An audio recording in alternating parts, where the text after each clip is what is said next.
कब सीखोगे? खुद अपनी बिगड़ी तकते हैं जो राह में शरीफ खड़े हैं, कब ये आज़ादी की जिनका आज़ादी में खून है शामिल, जब तक जेलों में वो लोग पड़े हैं, वक्त कठिन है देश की आन बचा लो, भीख न मांगो।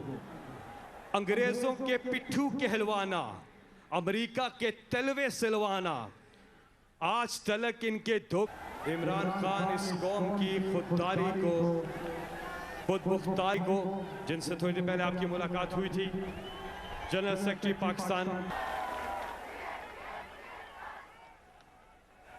बिस्मिल्लाह मेहरबानी से आज जब हमें ज़रूरत है तो अल्लाह पाक का एक तोहफा इमरान खान की सूरत में हमें मिला है।